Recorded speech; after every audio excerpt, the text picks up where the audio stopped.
It's that time of the year. Yes, it's the Christmas season, the end of the year.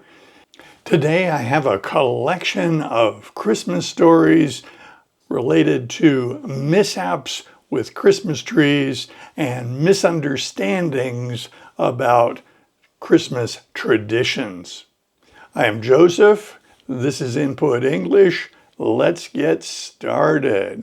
The Christmas season has evolved greatly during my lifetime. My parents were members of the greatest generation, that is, they were born before 1928, and so they grew up during the Depression, and when they were young adults, World War II was prosecuted, so these events shaped their thought process. When we children came along, my parents had an opportunity to celebrate Christmas and the end of the year the way they wanted to, and this was during the prosperous times well after World War II during the 20th century. Until I was 8, we lived in rented houses. It was when I was 8 we moved into the house that my parents built. In the rented houses, space was not abundant, so the Christmas tree was crowded into whatever space was available. And the first Christmas tree mishap that I'm aware of was when I was very young, and I knocked over the Christmas tree. Now, I have no recollection of that, but I'm told that it resulted in a lot of broken ornaments, and that my response was to blame it on my younger sister. My parents were quick to figure out that it was actually not her, it was me, so I got full credit for having destroyed the Christmas tree that year. When we moved into the house my parents built for the family, they had planned for the living room to have plenty of space for a large Christmas tree, a tall Christmas tree, with plenty of space around it for lots of presents. It appears that they were trying to make up for the relatively spare Christmases that they remember from their childhood during the Depression. It was that first year in the new house that Santa Claus brought 2 bicycles, one for me and one for my younger sister. There were no mishaps that year.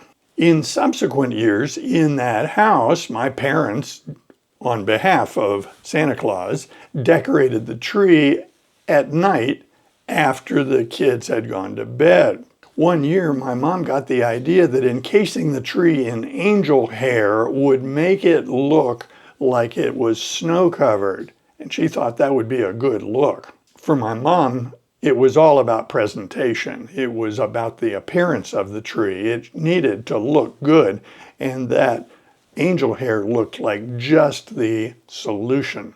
Now, angel hair is a term for spun glass. So although it looked good on the tree, as it broke down, got into the carpet, got into the clothes, got onto our skin, it caused a lot of skin irritation. And it was only that one year that we had angel hair on the tree. It was a nightmare for my parents to clean up and mitigate the problems created by that spun glass. The picture of the tree looked quite good, and we got a lot of compliments on that tree, but it wasn't worth it, and that was the only year that they did that. In subsequent years, after the kids were let in on the true identity of Santa Claus, we were allowed to participate in putting the tree up and decorating it. One of the decorations that was used back in that era was tinsel. And tinsel in that era was made of metal. It was relatively heavy. It broke easily. And the mishap was the disagreement between my mother's vision of how to put tinsel on the tree and what the kids thought. Now, tinsel was supposed to make the tree look like it had icicles hanging from it. Remember, it's all about the presentation. Now, my plan as a pre-adolescent or adolescent was to simply throw the tinsel onto the tree and let it land where it may, and I assumed that that would make it look pretty natural. My mother wanted each piece of tinsel individually applied one at a time, which of course I found rather tedious. Year after year, we had a rather lighthearted disagreement as to whether tinsel should be laid on the tree or thrown at the tree. The next story deals with an eccentric fellow I worked with as an adult. Again, the story centers on a fundamental disagreement in the household about how the Christmas tree should be put up, decorated, etc. My colleague was of the opinion that the Christmas tree should be very big and tall and grand, so that's what he bought.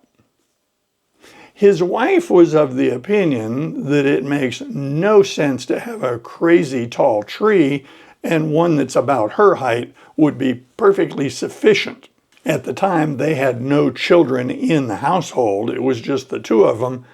So my colleague bought the Christmas tree, and on the agreed upon day, he installed it in a stand and put it in its proper position, with the understanding that his wife would decorate it while he was at work.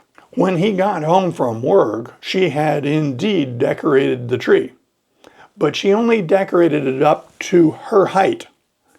And the top 4 feet of the tree had no decoration on them whatsoever.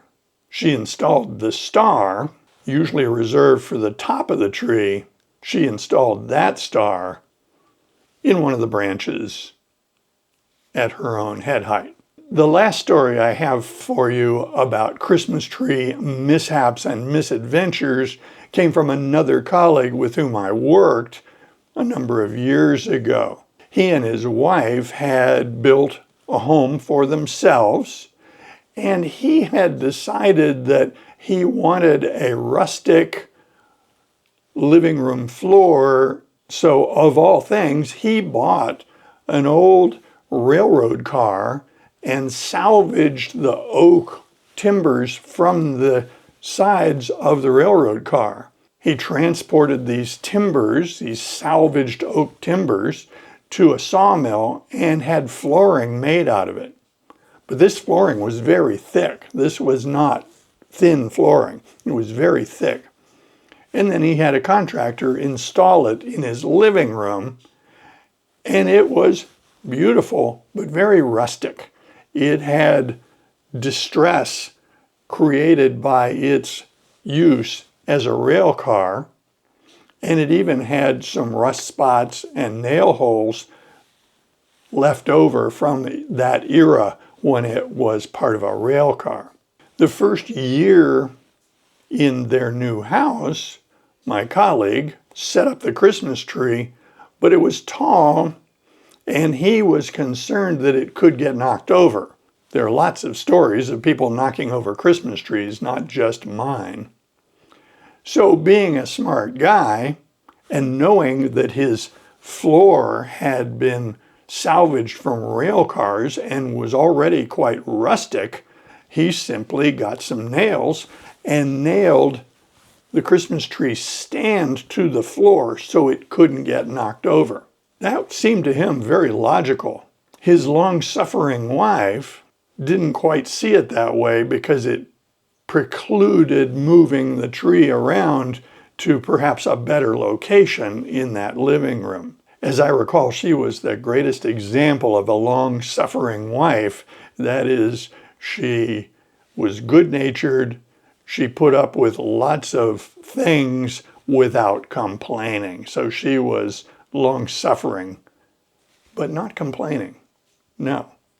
She had a good sense of humor, and she could see the humor in all of this stuff as it unfolded. Now, the mishap with this Christmas tree was not directly from the tree. It was from that flooring, because this was their first year in that house. It was right around that time, perhaps a little later, that they heard some sounds. Very subtle sounds. very quiet sounds. And they weren't sure what these sounds were, but they were new. They were in this house, but they couldn't tell where the sounds were coming from. They didn't have enough information coming to their ears so that they could triangulate and tell where this sound is coming from. And so they entertained a bunch of possibilities. Do they have mice? Is it just the house creaking? Is it their imagination? It remained a mystery for a while. But it got louder. They still couldn't see anything. They couldn't find anything. What is going on? What is this sound? This crunching, very quiet crunching sound. And then one day, it became incredibly clear what it was. Because in the middle of the living room floor, a beetle emerged from the wood. It turns out that this wood that he had salvaged from an old rail car and had created this wonderful living room floor with all its rustic charm, its uniqueness, well, it was unique in another way now because it was infested with beetles. And the crunching and munching sound that they were hearing for days, if not weeks, was produced by the beetles eating their way out of the boards so that they could escape and continue their life as adult beetles. This wood was full of beetle grubs, that is, larval forms of beetles. I don't recall how they solved this problem. I suspect they contacted an exterminator and had the problem taken care of by a professional. Looking back, it appeared that my parents crafted the Christmas and end of the year celebrations in response to their experiences growing up during the Depression. It appears that the pendulum in our family has swung the other way because my wife and I prefer a much more subdued approach. And in recent years, we have not put up a tree. And exchange of gifts is very modest between the two of us. I think we have been responding mostly to what we perceive as the over-commercialization of this holiday. And so our approach is rather subdued. If you like videos like this with stories for comprehensible input, loaded with lots of vocabulary, be sure to click on this video next. See you soon.